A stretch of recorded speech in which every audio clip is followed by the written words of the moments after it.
I am Yamato Cannon, and this is Muffin, and you're watching Thorin's YouTube channel.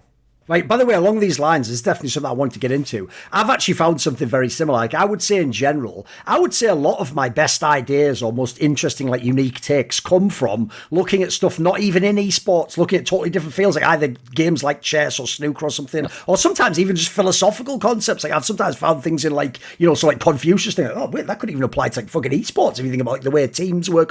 So what I would ask is this. I also noticed, actually, a while ago that Magic the Gathering was a perfect area to go in like this if you love creative ideas. Like, I actually had a similar person I was interested in. It was the guy called Patrick Chapin, who's a writer for a lot of the websites and stuff. And basically, if you don't know, he even dresses like, he just looks like the Monte Cristo of Magic the Gathering, if people don't know. He's like exactly that sort of guy. He's even like that. He's like an elitist. He explains the concepts to the plebs. The joke is, like, he really is Monty before Monty, but Monty doesn't know because he doesn't follow Magic the Gathering. So what the point is, the reason I used to like to read his columns is because it's the same thing. He would always come with like a different perspective or something new he's trying to introduce. So one thing I want to ask about this is, obviously the most famous thing you've taken from Magic the Gathering is this draft philosophy and this style of the colours and by the way, even that I think is revolutionary. The idea that, like, comps can be, like, put into different families and these families counter these ones and you want to play them a certain way. It's obviously the style of the colour scheme in Magic. So my question would be this, right? Which is, when people see that, first of all, anyone who doesn't know Magic somehow stupidly makes that the whole distraction of, like, well, I don't know about card games. It's like, you idiot, you don't have to know about the card game. He's giving you that. So if you know the card game as well, you have like an in, you have a cross-reference. And then the other angle, though, would be, what do you think to that part, though? Because I do think, again, that people would be shocked if they knew, even up to a few years ago, how many like drafting sessions really were just like, here's our list of strong champions, there's all the strongest ones that they play / their signatures, let's ban as many of them as we can and pick these. There really wasn't that much nuance to it, right? I think that's still how it is today. I think that's actually, I think League has oddly gotten worse this year. This is something I've talked about a lot this year. But I think that is this way. It feels like draft is, there's a lot more peer pressure nowadays in drafting, where LPL and LCK have just been so dominant now for so long. LPL obviously having the upper hand a lot the most recent years. But what has ended up happening, like, you get like these breakoffs at some points in NA and EU where they obviously deviate from what they're doing. But there is like this stigma where if you're not just drafting what all the top teams are drafting, then you must just be doing something wrong. This is one of the most common arguments that I will read in my Twitch chat or on Twitter or all these other things, that if claims of certain champions being viable were actually accurate, these pro teams would have found it by now. But that's fallacious in itself, and that there were so many examples of absolutely turbo broken champions that in their given state were never picked for years, quite literally years or just months or whatever. And I think that the two that I'm really proud of, that with like the help of Nemesis was actually really, really popularized in like the Korean scrims, and this is an entire year before they're picked, is both Graves and Tryndamere. And there were, the LEC did a segment on Graves and whatnot, and there were videos that were up literally a year before they started showing up in pro play. And me and Nemesis were both really adamant that Tryndamere and Graves are insane, and that Graves should be a laner. And everyone's like, nah, Graves can't be a laner. It doesn't make any sense. Graves can't do this, or Tryndamere's not viable, and all this other stuff. And obviously other champions as well, right? Ivern mid lane is still one that I stand by as being still one of the best laning champions in the game. And there's easy arguments to refute, like the notion that Duenby had like some stream statement that Ivern showed up in Chinese scrims, but then he never made it to main stage. And that's really easy for me to even refute, because Faker played 2 Soraka games literally hours after Fudge played Soraka in LCS. He played Soraka in solo queue 2 games. His runes were wrong. His itemization was wrong. The build path's wrong. Like, for instance, you never finish Bandle Glass Mirror because it's just a money sink for the items that you get. And this really impacts your laning because you're getting Kindle Gem slower. There's other like nuance to Moonstone. A lot of people didn't realize Moonstone was changed to where you can build it up in combat. So because you can build it up in combat, if your bot lane is trading, you're not just giving them a rank 1 Soraka R when they're below 40% health. You're also giving them the rank 1 Soraka R with the Moonstone amplification, which was 35% to her R, which is almost full HP at that level. You're almost giving your bot lane full HP. So if your bot lane wants to trade and you're like, yeah, you got 2 HP bars, the enemy doesn't fucking know that, especially not if it's their first time against Soraka. And there's a lot of lethals that people don't know. Like, one that really stands out because I think the caster even said it. Jojo Pion, when Fudge played Soraka, he was literally in front of his turret. He thought he was probably safe against Blabber, and Olaf just dived him literally at his turret. Olaf just ran in because Soraka's heals are too strong. And there's no fucking way that Jojo knew that Soraka's heals are so big. There's no way that he knew that he was in danger. And things like this, I think, are very, very, very fun. And I think that things like this are so misunderstood, and people don't want to bother to look into it because I think that I had this conversation with Mewtwo King, very, very, very nice conversation that I had with him. Smash player, by the way, if people don't know. Smash yeah, Pro, right? the iconic Smash player. And he was made fun of and ridiculed for doing frame data before technology and things existed to figure it out. He did it all by hand and eye test and like everything else. He used to determine the champions or the characters' weights in Smash and, fall speed and DI and like all these other things. And he would have these notebooks where he wrote them all down. It feels like because it's asking other people to try harder and because it's asking other people to do things that are unconventional, or because it's asking people to learn something else first before they can begin learning this, it feels like in most, this isn't just like specific to League of Legends, people would rather just say it's wrong because it's easier to do that, or just say like it's not conventional, it's not mainstream, or they would just say that all these other pros and teams and stuff are doing it, and you're going to claim that, you just know something that they don't or something like that.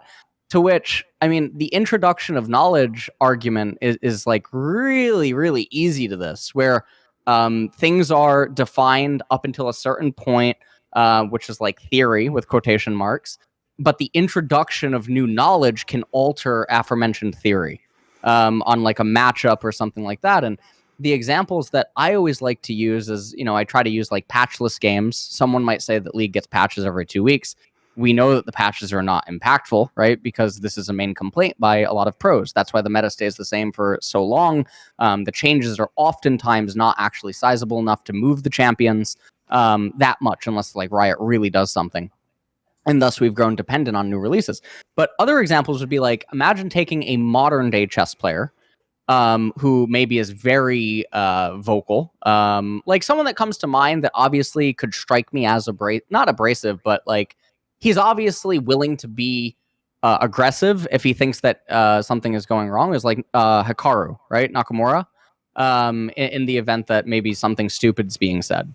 And imagine taking Hikaru and bringing him back 100 years. And Hikaru says certain things about chess. The mainstream people would just say like there's all these different chess pros. You're gonna claim that none of them are doing it. All these chess academies in Russia and all these other places, they're not doing these things. Are you kidding?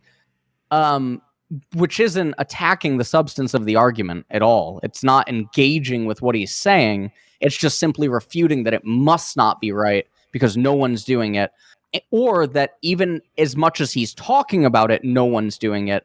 Which then exerts a level of cognitive dissonance, because there obviously are examples of that thing being done, which can be referenced, but it's just odd that they choose to neglect it, which is weird in itself.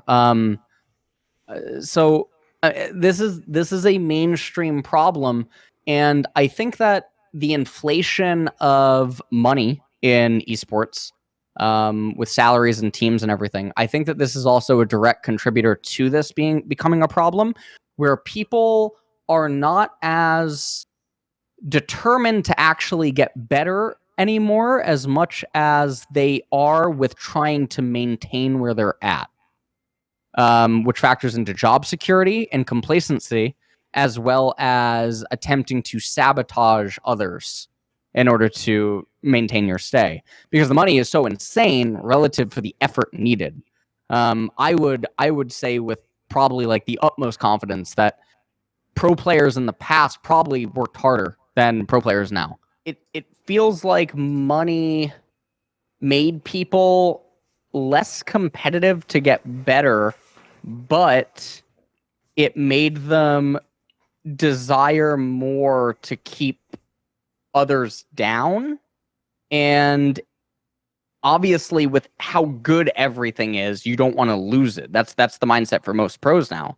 And so I think that because of that, I think one would think that you want to just like keep getting better, but you don't have to keep getting better so long as you're not the weakest link on your team.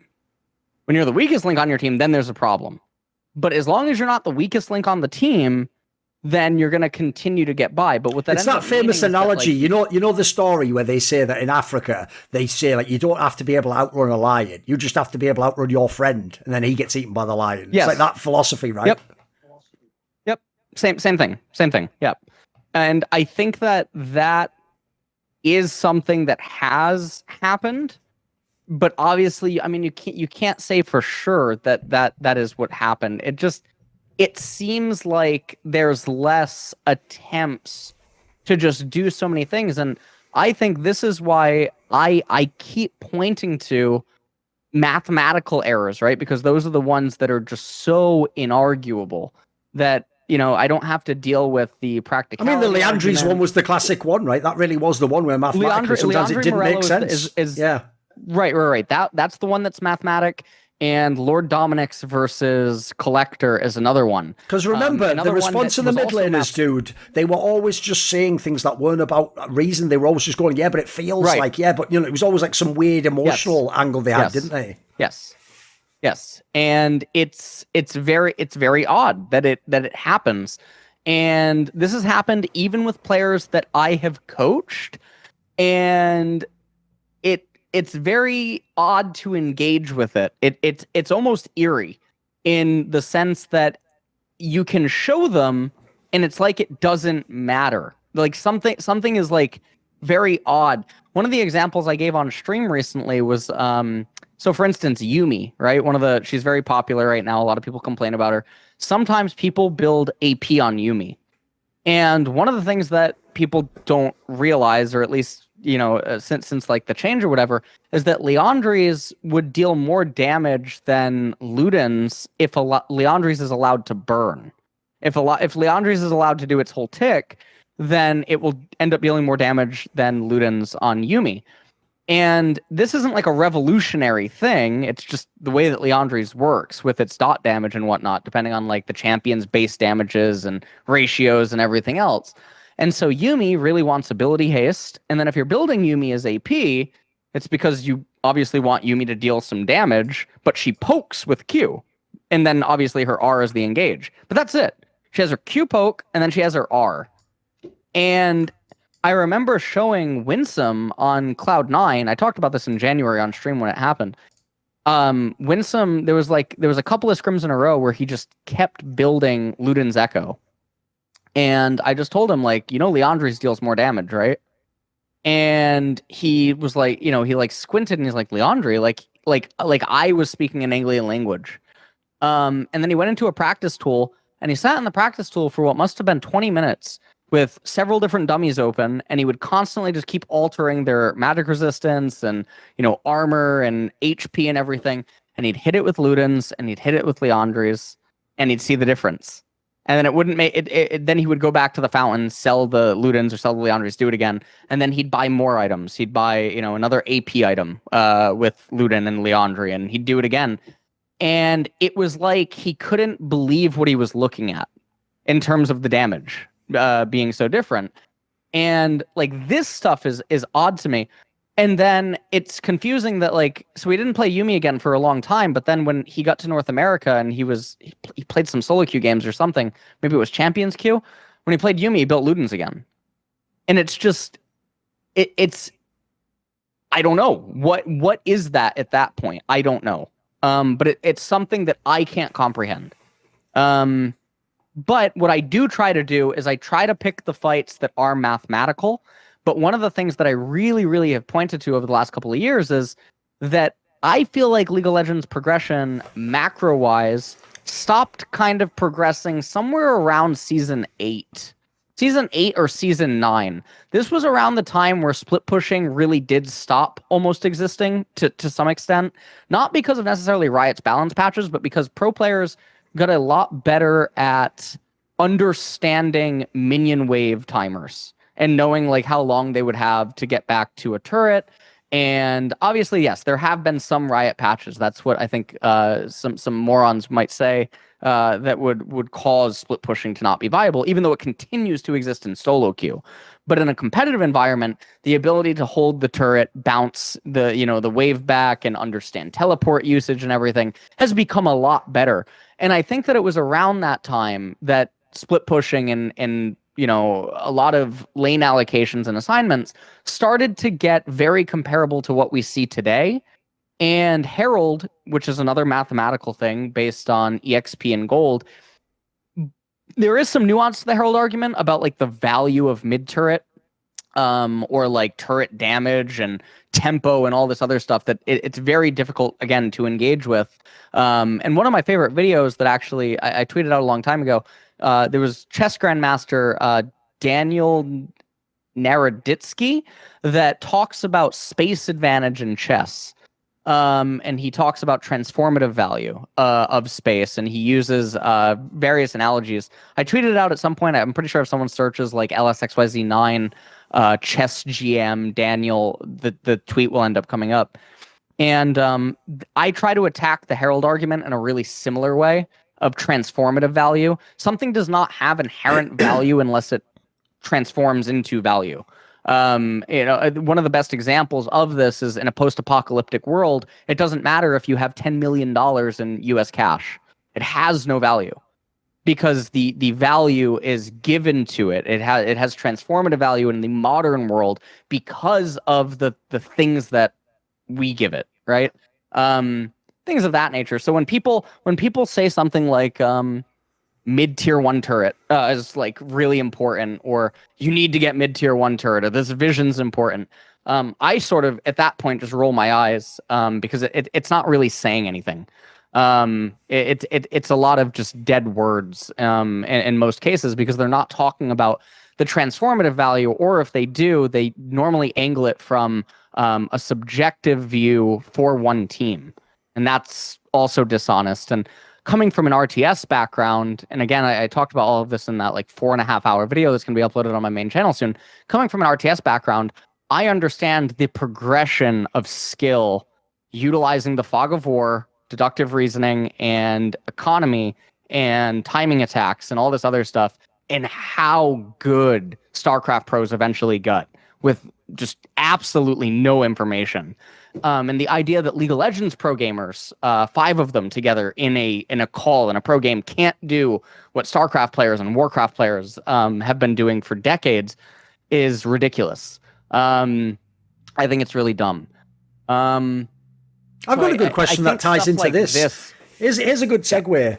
Like one area that's a very similar concept. This is a physical example of them refusing to do something. Something you've always pushed in your career, because you come from StarCraft, and specifically Korean StarCraft in Brood War, was all about this concept. Is essentially how you get your APM up and how you view the map. Obviously in StarCraft you have to, because you got all your bases and you have to look at all the production, right. And you have to do it, like, if people don't know, it's not StarCraft 2. There wasn't one button for all that. You had to go to the individual bases and make them build all the items, right? When you've tried to tell people in League of Legends, so I always say the famous examples, the Faker, some of the junglers are like this. They are constantly pressing those function keys. It's why, like, if you watch Faker's stream, if you can't handle this, it's really hard. Now, this is an area, LS, where if you bring this topic up with Westerners, because like the obvious example to me is like Meteos. If you don't know, I think Meteos, by the way, to this day moves the screen with the mouse. Like, he's got the exact opposite, but he was clearly a very brilliant Western player and had a lot of success. To me, in that scenario, yes. Right, here's the problem. The fan and maybe a Meteos might go, it's only going to, change like 1%, who cares? That sounds like a waste of time. But that's essentially, to me, that's your whole philosophy. Is it's like, if there's something you could work on that'll maximize an edge, why not do it? Why not increase it 1%? Like, you can't get Western pros to do it. You can't even get Western junglers to, mate. But to me, it's something where if I was going to actually be pro, and especially, by the way, if I wanted to claim I'm going to beat Koreans and Chinese, I would at least make this like, this would be a base level thing I'd be practicing every day. But as we say, it's a great example because so few Western pros give a fuck about this, right? They think it's meaningless or it's just overrated. Well, even Eastern pros. There was the interview of what team was he on? Peanut before he was on Gen G. Oh, he used to go Live Sandbox, right? I think no, Nongshim he was on, yes. Nongshim. I think there was an interview where Peanut was saying that they were doing non-traditional meta stuff and they were having success with it in scrims, but there was an eerie feeling in the room that it wasn't right because no one else was doing it. So they must be wrong. It might not be Peanut. It's some LCK pro had this interview and literally said they were having very good success with non-meta things in scrims, but that the sentiment in the room and that was shared by the other players and the coaches was that they just must be wrong. And they're not getting something. This is a bit like the Summit story, right? You've said it on stream yourself. Summit himself, if you said to him, play this champion here, he'd be like, all he would do is just default to like, but then why doesn't the best Korean top player do it? Like, that was sort of he couldn't get over that hurdle in a way, right? Like, the logic would be, unless they do it, it must be wrong. That was a literal quote. When in January, when I had asked him to play certain champions, he actually said, he listed several top laners in the world that were, are obviously very good at the time. And he said, why don't they play it if these champions are good? And I pulled open my phone, and a lot of people don't know this. In December 2020, December 2020, I had given the T1 coaching staff Graves and Tryndamere, and other champions as well. Graves and Tryndamere, and like other champions, reasons for why they were good. I gave them the Graves runes, the items, etc. I met with the former coaches now, right? I went to the T1 lounge and I met with them, and one of them had a notepad and stuff. And even though I had sent, a text message detailing everything, they still just like talked with me about it, and they like jotted stuff down. T1 never picked Graves or Tryndamere, obviously. And I opened that text message that had the dated timestamp, and I showed to Summit, I gave this to T1 a year before Graves became meta and Tryndamere and all this other stuff. And I just remember asking him, why didn't they play it then? Because we know now that Graves is so broken, right? Graves is everywhere. He's pick or ban. You have to play Graves. He's multi-flex, right? He has the lifesteal build and he has the lethality build, right? Look at Tryndamere. He's everywhere. Nothing happened. Why weren't they being played? And he didn't have a response for me. He didn't have a response when he saw the text message. And the text message got passed around to the other Koreans too. So that, like, I'm not just lying. That I talked about these champions way before they showed up in pro play. As well as the reasons for why they should be good, why they should be able to exist, and how they can exist. Yeah, I mean, it's fucking weird. That is the only thing I can say about it. It is really weird how much pushback there is on things that are willing to be demonstrated. It's very bizarre. It's very, very bizarre. Here's the thing, though. I talk about all it. Sure. One thing I want to know is this, though. I get the vibe, like the response also is part of what's frustrating. It's not just that they won't do it. It's that, as you see, you go through the same cycle every time. Like, the funny thing is, all your career in this regard, dude, reminds me of that classic Gandhi quote that I'm sure you've heard before, where it says, first they ignore you, then they laugh at you, then they fight you, then you win. Because that's basically how, like, good ideas permeate society. Like, what happens is, by the way, it's happened to me many times in CSGO, you make an idea, it's like, oh, what an idiot. Oh, what a silly idea. Huh, well, I don't agree with him for this reason. And then eventually the joke is, if your idea is good enough, eventually it just obviously proves to be right. And eventually the joke is, they not only adopt it, they then can't remember a time they didn't think that. And when they think back, the joke is now everyone's like, well, everyone knows that. It's like, what the fuck? I was the one battling you guys. Like, that must be the frustrating part, right? That essentially anything you do that's good eventually will be accepted, and then people forget you even brought it in, right? Oh, well, people don't. Yeah, I mean, I mean, I talk about all of this. I'm very excited for that video when I do post it. A lot of people will actually say that some of the best videos that I used to make, Man versus Machine, other like long form videos, I don't make them anymore. The reason being that they weren't successful. I still think that, I still will have people in the scene saying that those videos were very impactful to them as pro players, or like on the come up for them in the esports career and stuff.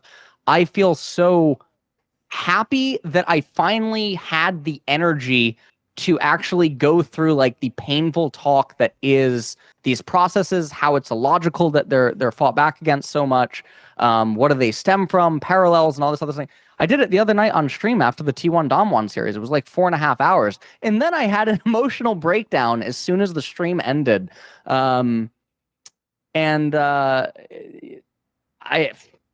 It's really weird because games are all I do. They've all I've ever wanted to do. It's literally my whole life. I have, and I know that you know this to be true, I have a very difficult time separating my opinions or stances on the game or things that I think to be true with my own personal identity. Oh, because to me, there's you feel attacked when they attack the ideas, right? Yeah.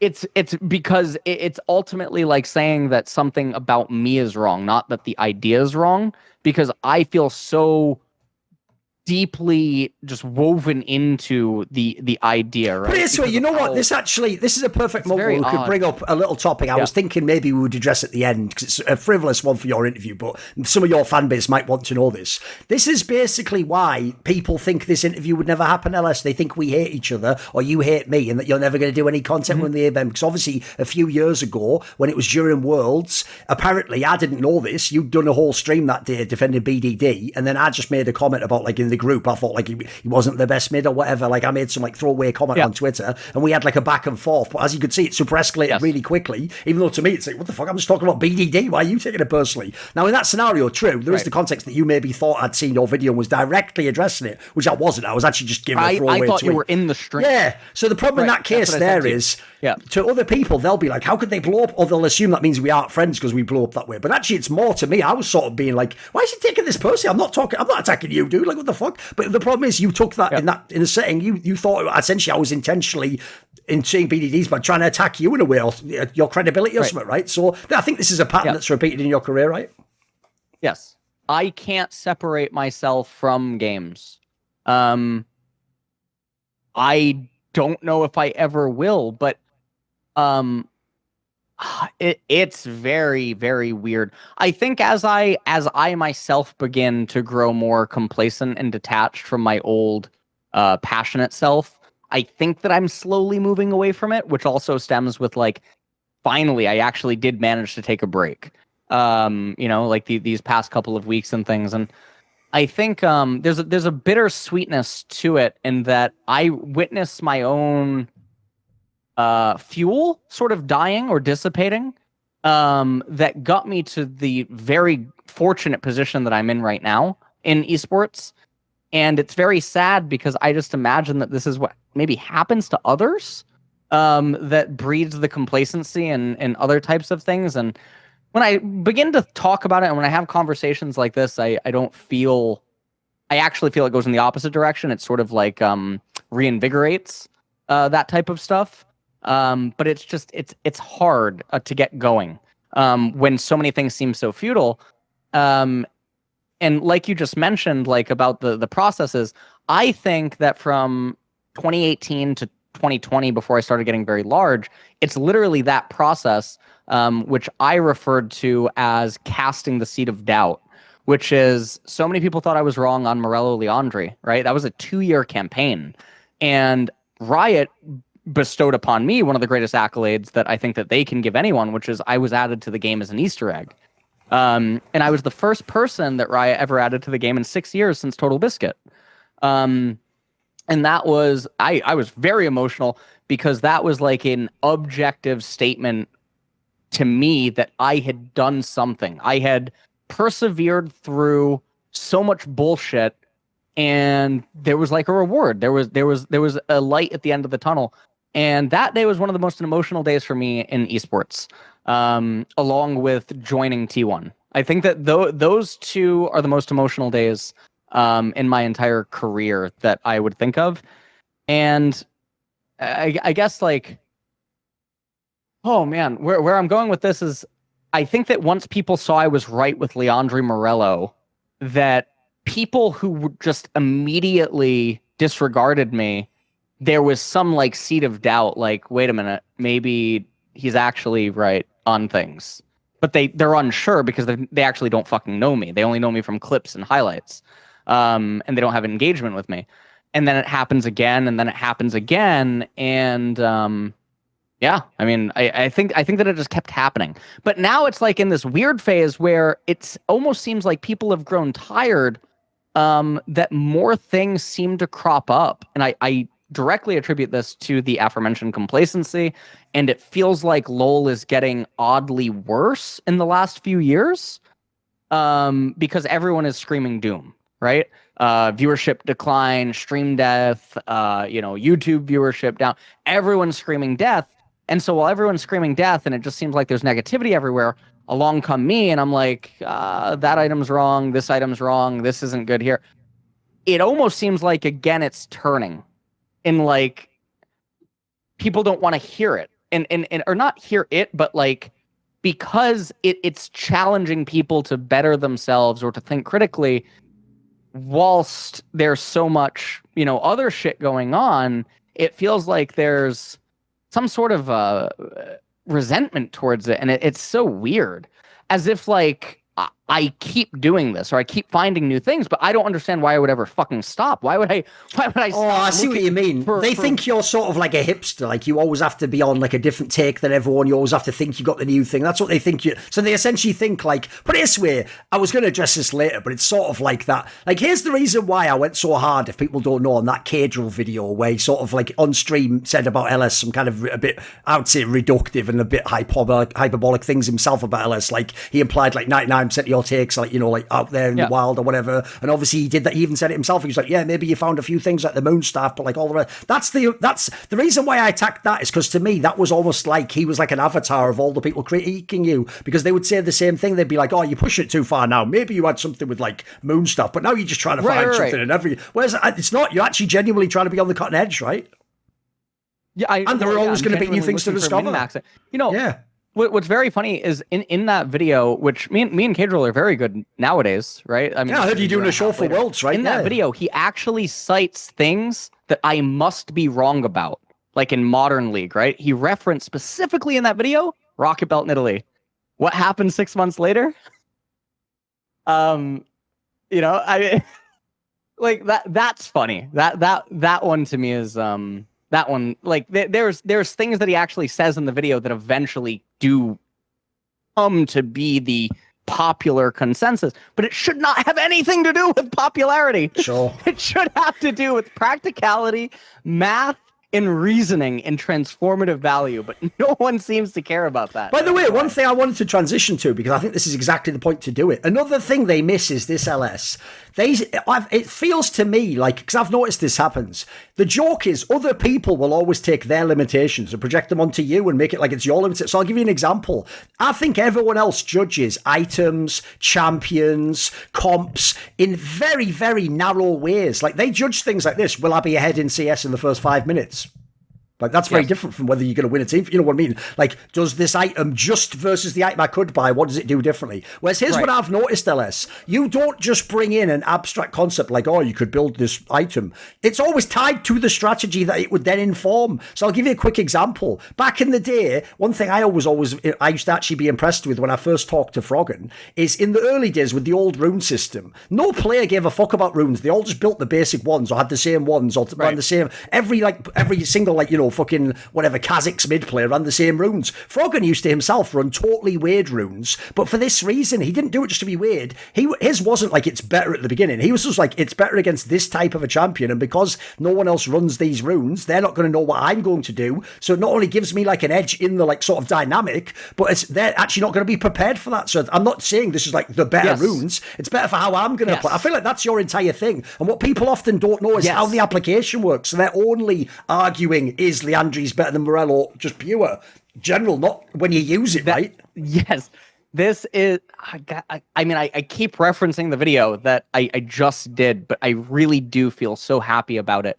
I talk about a lot of these topics extremely in depth with so many different examples and stuff.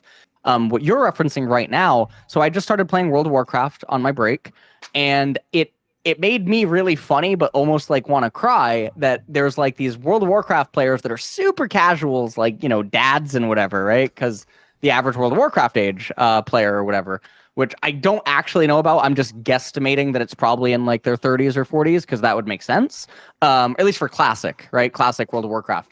And I'm just seeing these people talk about BIS being best in slot, right? And the simulations. And then there's these other conversations like, well, actually, that's not BIS if you don't have all these other items. It's only BIS if you have all these other items. And then I'm like, holy fucking shit. This guy is like 47, 3 kids, fucking going through a divorce. He's nailed it. He's still trying to min-max his WoW DPS. And it's like in League of Legends, this is a foreign concept. In RTSs, it's all that we do, right? Coming from RTSs. And I think in that way, unironically, RTS is elite race, of gamers in that department. In that department of gaming, RTS is elite. And it is superior because that's what you have to do in a 1v1 game, especially. You have to keep getting better. You have to keep refining.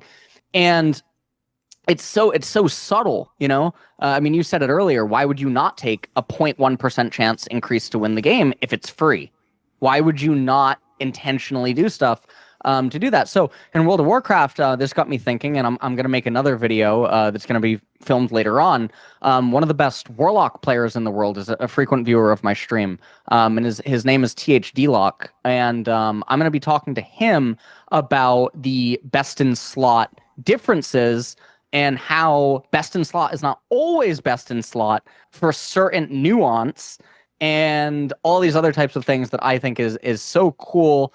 And BIS is also growing in popularity as a TFT term, so it should be a term that people are familiar with. But you're exactly right that sometimes BIS is not BIS, and sometimes it's even better to intentionally opt into maybe BIS 4, which is like 4th best in slot, which means that you intentionally don't pick the absolute best champion, but you're so practiced in that environment and the opponent isn't, that it actually gives you the greatest probability chance to win, which is, interestingly enough, the way that I qualified for my my Magic tournament, the way that I won the Soul competition. So people don't know Magic. They're not. I'm going to be speaking alien to them right now, but I only play control decks typically in Magic. Offline, online, I only play variations of control. But what I realized is that Korea has a hard-on for control decks, and that Korea had a hard-on for specific control decks and one very specific type of aggro deck. And I realized that, you know, from scouting out all the local regional stores before this tournament, that this is all that exists here. And there's this one deck that is not actually BIS, and it's not, you know, it's not an S-tier deck. It was green-white tokens, which is a deck that I never played before, but I grinded the ever-loving fuck out of that with Valentine on Moto for days before the tournament. And this is an entire theme and an entire archetype that I've never really touched before. And I took that deck to the tournament, and I ended up winning. And there were people that recognized me there that in game 1, they might have kept certain starting hands because they just thought I was on a control deck. They thought I was on a control deck, and then once the game even starts, they don't actually know my deck list because they don't, you know, they're so used to facing each other, and they're so used to facing the S-tier decks, they have no fucking idea what's in my main deck, and they have no idea what's in my side deck, and it was confusing the shit out of them as they go to side deck. And that, to me, is beautiful in a lot of ways, right? That I intentionally opt out of BIS to actually get the greatest chance to win. And it's like this is an alien concept in League of Legends. Dude, I'll give you another one. Here's another one that you brought to the market. Is obviously futures market, right? An area I still think people don't understand why important this is. They don't get it, yeah, still. Because the amount of pros I've seen that haven't done this. Here's why it's crazy to me. Because one of the things I try to do is I think of like esports strategy, like philosophy. I think of it like there's like ideals, there's like examples, illustrate like. And what I try to do is this, especially when you're trying to figure out tactical things. I try to ask this: what are you selecting for? What do you want at the end of what you're doing? So things you would say a pro should want to select for would be like min-max an edge, get ahead, be stronger, be in a position where you're leading, you have advantage, you have agency. So here's an angle that's crazy. I'm sure the reason why no pro puts futures market on is they go, yeah, but LS at minute 3, I'm going to be slightly doing more damage or having more health if I do this thing instead. And it's like, yes, but what would one of the ultimate things you would try and select for? What would the ultimate cheat in the game be? It's to get items faster because items are the damage stats, right? Well, the joke is there might be times where you might lane slightly worse, but you'll have the item like 3 minutes earlier. Like, it's literally giving you free money. And if no one else uses it, they're never going to expect that timing. There's all sorts of timings you're going to create. They don't know exist, right? Because the normal timer for those items is off. You've set the clock different, right? Yeah, but the issue with futures market that is different than Leandri's or Morello is that it's a much more difficult conversation. It's not a simple one. Right. Leandri Morello or Collector Lord Dominic's, I can use math as a weapon. With futures, it gets real awkward because you have to then go on to lay a foundation of the laning phase, lay a foundation of what both champions are capable of, what both players are capable of to a certain extent within reason, right? And then argue intent and then argue options. And then you have to do all this other stuff that then extends into the conclusion. Futures market is correct in this spot. That's not an easy conversation. And again, if someone's not willing to have it or they're not open to it or they just don't fucking care, then it's not going to happen. So that's why I think that some things like futures market, which is a great example that you brought up, doesn't actually exist to the extent that a lot of the other ones do.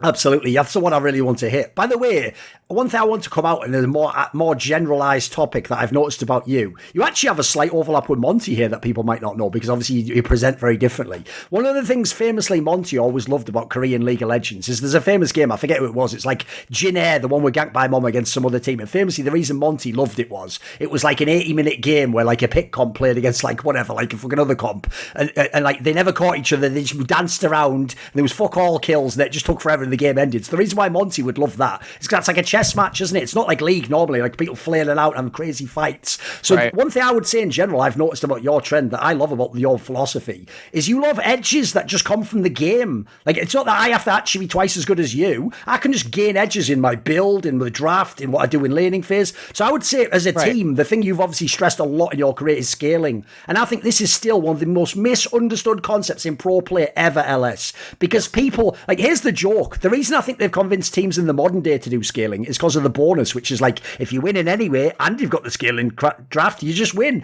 They still don't get, LS, that there are times you can win without yourself doing anything. That's why I find it so alien that people don't fuck with your mentality. This is the ultimate edge in a game. If you don't have to be the one who makes a decisive move or goes for a play or goes for an objective, but you're winning just by doing nothing. That's OP as fuck if you know what you're doing, right?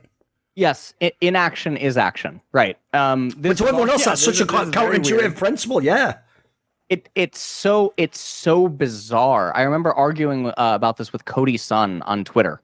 And he gave me the comparison that I used some analogy and he gave me some counter analogy, which was it's like your parents gave you a loan and then you didn't use that money to make more money. Something weird. Okay. Like getting ahead early, because that was his argument. You get ahead early is the equivalency of getting access to money and then not using it to make more money or something like that, right? Because I said that you don't need to do anything. You'll eventually just win, which is just sit on it, right? And I feel like it's so weird. The analogy that I draw on it is asking inexperienced poker players, and I've fleshed out this analogy many times on stream: ace king versus ace queen. And if you go and ask like a super casual ace king or poker player, like maybe they ask their parents or something, what does what does each hand need to win? And a lot of very inexperienced or casual people that haven't applied critical thinking, they will say that the queen needs a queen and that the king needs a king because the aces cancel each other out. I already know where you're going. The reality is that the king just needs the queen to miss. Yes, he doesn't have to do anything. If the queen misses, the king wins. That's literally it, is that the king doesn't actually need anything. He just needs the board to run out and that the queen gets no help. That's it. He's already ahead. So he hasn't. So this is one of the main differences where you'll notice some poker players, they actually don't, they just want to hold their lead. They don't want more of a lead. But the difference is that you'll notice that a lot of casual poker players or a lot of people that don't understand this, they will want to get more ahead because it emotionally makes them feel better, right? If a king comes on the flop, the fucking likelihood that the opponent's going to now get 2 queens, it's not happening, right? So like they're like, oh, finally, I just win the hand. You know, but it's so weird that they want that instead of just knowing that the queen just has to miss. The other really weird thing, the morons on Twitter that I still deal with, right? Because I still talk about draft very heavily because I'm trying to stress it. People don't realize that ace queen will be ace king sometimes. It doesn't mean that ace king wasn't ahead. It doesn't mean that ace king didn't have the advantage. Sometimes it happens. Fucking aces will lose to deuce 7, right? Aces will lose to ace king. And it's like these things just don't make sense to them. It's like I don't know, you know? I mean, you can take card games, right? And you can have like 2 decks play against each other that are like simulated to just be over, 10 million games. One deck wins 95% of the time. Well, what the fuck does that mean, guy in chat? It means that it still loses 5%. So like, I don't know. These things that I feel like they should be simple to explain and they should be accepted. They're not accepted. And I feel like sometimes I beat myself up over it because I feel like if someone that just wasn't me said it, that person would accept it. Right. But there's some level of difficulty where there's a resistance if it's LS. Right. There's that because they don't like how I say it to them, or they don't like how abrasive I can be without realizing that why am I like this? Why did I opt into this? Right. And this goes back to when did I start making choices to be like this? Right. Yes. Why did I make the choice to entertain spectacle? Why did I do it? Because no one fucking listens. Yes. Right. It's actually crazy. No one listens. So you have to yell. You have to create spectacle. And I don't know. No, let's go into that. This is another good area of conversation. So, like, for example, one thing I would say to you is this, LS, right? That is obviously a classic thing that people will say. It's like the number one thing people would say who don't like LS is he thinks he's right about everything. No, what that means is this. LS has ideas and he is confident in presenting them to you, and then he leaves it to you to decide. Because here's the thing, LS, I have the same experience in Counter-Strike. Because I'm like you, I wasn't a pro player in the game, but I've studied it a lot and I like to have my own takes. And unlike League, if people don't know, I throw my takes out in League mainly for other people to react to on shows. Like, I don't think I'm a super expert. In Counter-Strike, I'm sorry, Ellis, I've watched every single game in Counter-Strike for 21 years or something. Like, I do think I'm an expert. No one else has even watched all the games, mate. So think about this. All I would say to the fan is, flip it the other way around. Imagine you were in our shoes. Imagine, like LS, you've come from Magic the Gathering and StarCraft Brood, or by the way, much more advanced, like way more studied games than League of Legends. You come into League of Legends, what essentially is a kid's teenager game, which is played very casually, even at the pro level. Even at the pro level, people are doing things like not even running the numbers. They're not doing simple training methods like the function keys. They're missing all these edges. Meanwhile, you're studying not just edges, you're even studying big paradigm shifting things about the meta. You're taking in concepts. If you did all that work, at the end of it, you wouldn't do what the little pleb does and go, well, how would you know anything? I'm sure that like the Shy knows more about top lane than you. It's like, you wouldn't do it. You'd go, no, I've put in a lot of hours here, mate. I don't just think I know everything. I've put in a lot of time trying to think about this. Like, I've essentially dedicated my life and my intellectual like lifestyle to this one thing. Like, right? Yeah, I've tried to be at the forefront. Yes, and the other thing about it is that people don't realize that I'm willing to change. This has actually also been demonstrated, like live on stream and in videos, right? I'm willing to change the stance so long as we talked about this way earlier in the video, the introduction of new information, right? If someone has a math equation and it's always reaching a certain answer, but someone can point out an incorrect variable or an incorrect, process in the formula that alters the answer, then that's fine. But point that out.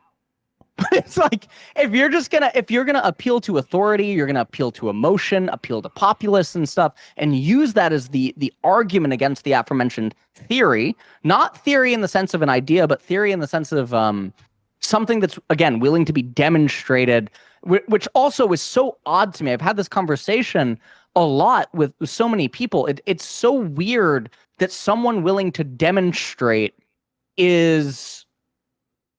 there's resistance towards it, right? Imagine like a scientist or a doctor saying like, okay, I can show you. And then you're like, no.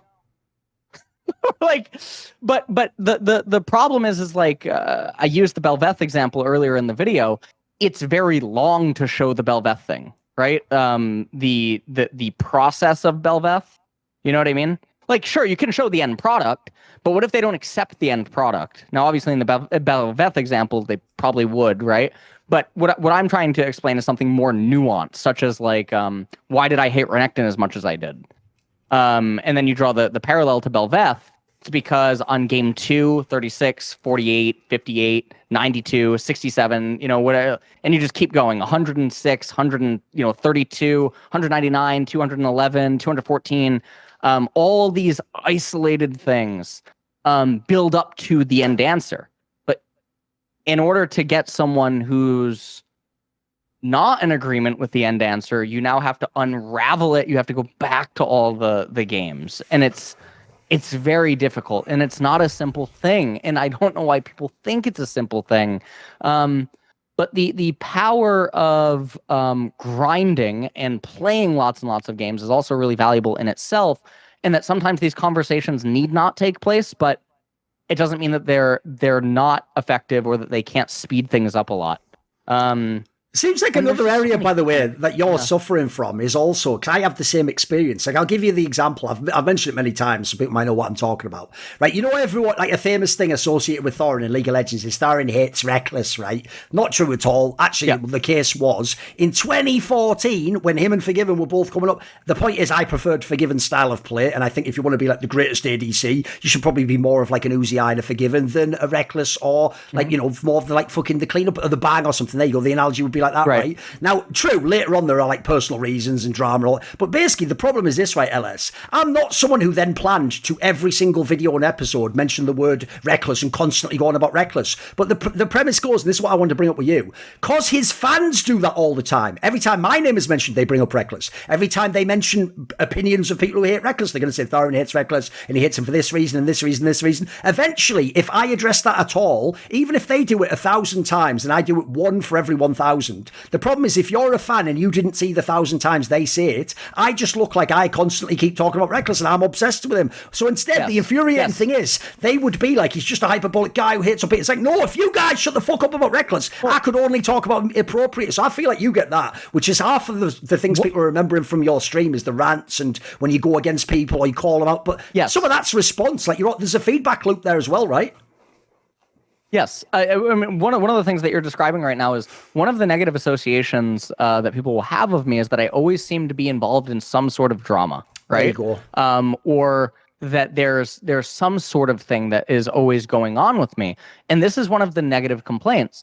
Or like things that someone would say, right? In the same vein that they try to attack my mental health, even though it has never shown to actually have an impact on my work ethic. The opposite is actually true. I've never let myself stop working, and I went through hell to do that, right? And I would say that I maintained the same level of expertise, like excellence or standard that I held myself to through all of that. So like the opposite is objectively arguable because it was demonstrated and it was recorded, right? It was live. I am in a lot of things because I do so many things. I feel like this is something that people don't realize. If you travel on foot a lot, the likelihood that you step on shit is greater than the person who doesn't travel at all. Right? If you don't walk around a lot, if you don't leave your house a lot, if you're not engaged in a lot of activities, the chance that you get your hands dirty compared to the person who's outside 16 hours a day, constantly moving around and traveling, is way less. And I don't understand why this isn't a thing that people recognize.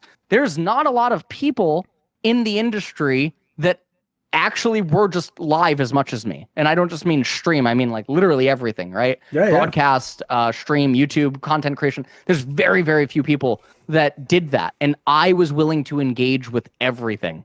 And I always held the stance that there's not many pro personalities, casters, pro players, coaches, staff that will openly engage with as many people as I did throughout my career. And I do attribute some of that to my success, right? I do know that that was an advantage, that not many people chose to do that, right? How many pro players, streamers, coaching staff, whatever, could you privately DM on Skype or Discord and genuinely get a response? Now, obviously, throughout the years, my tolerance and everything grew to be a lot less, and I also got a lot larger, so I stopped doing it as much. But on the come up, that was me. And even literally until a year ago, which is when I disabled private Discord DMs, but I still have my Twitter open, I still have my Instagram open, etc. But I disabled my Discord DMs. I would still have that as an outlet, as an opening. And also, I've never run from adversity. And I don't know. It's really weird that I feel like people don't pause and just think about this.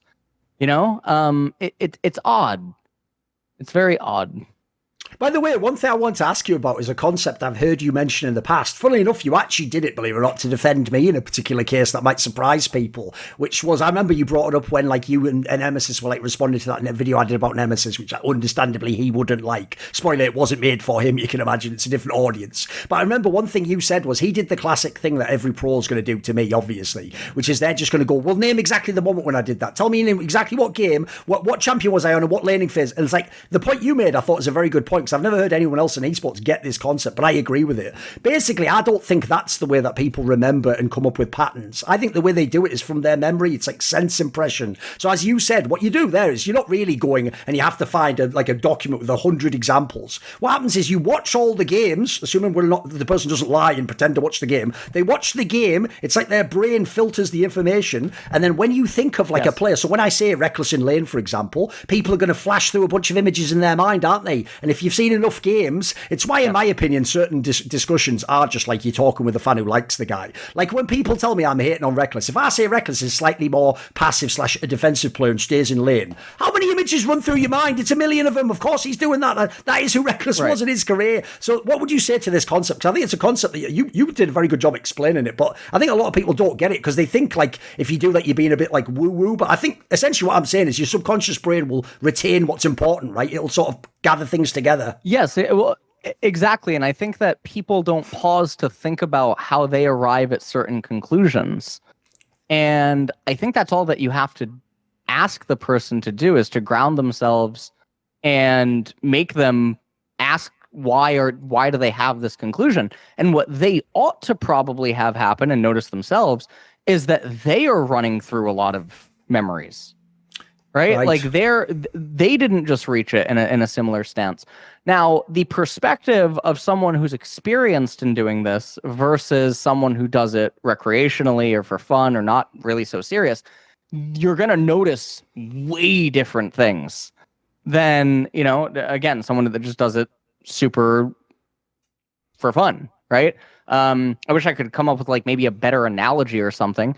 Maybe it would be like looking at like lots of different x-rays or something versus a, what's the name of, is it a cardiologist? No, it's what is it called? The person that looks at x-ray images.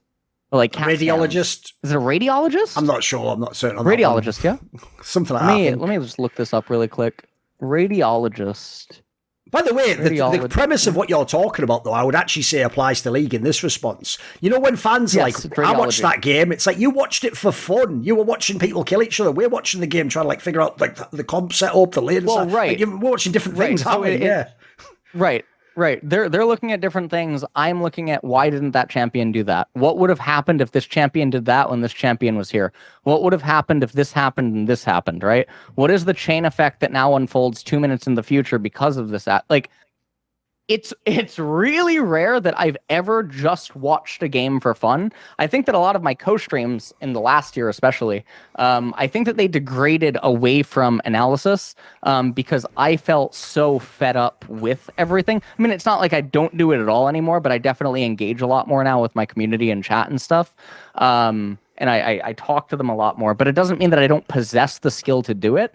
It's that I got tired of endlessly being berated for the claims. And when I'm willing to take the fight, then I'll do it, like on certain topics or statements, right? I'll pause and rewind over and over and over and have that conversation to showcase and exercise that, like, this is stuff that I do see, I just don't talk about it, or that I can talk about it, etc.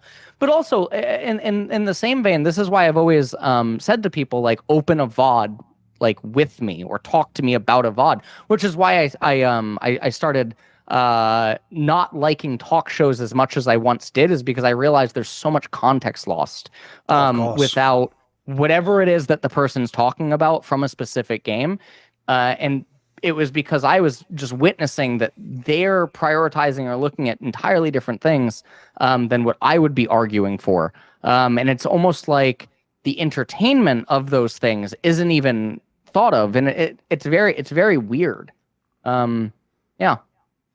This video was kindly supported by Kill Your Inner Loser, Ahmed Haju, Matt Pugnaccio Racula, Paul Villa, Travis Goff, Adam Oaks, Animosity, Bot Pounder 420, Hades, Jensen Gore, Kovacevic, Pacey, Tobias Bernasconi, Tosh, Toucan, and as always, special thanks goes out to Jerky's Minion. Do you want to suggest a topic or a guest for my shows? Would you like to ask a question in my Patreon AMA? Maybe you want teasers, find out who the next Reflections guests are, or upcoming talk show guests. Do you want to take part in one of those long donated discussions with me? Well, if any of the above or more sound interesting to you, put your money where your mouth is. Join the Illuminati today via the Patreon link in the description box below.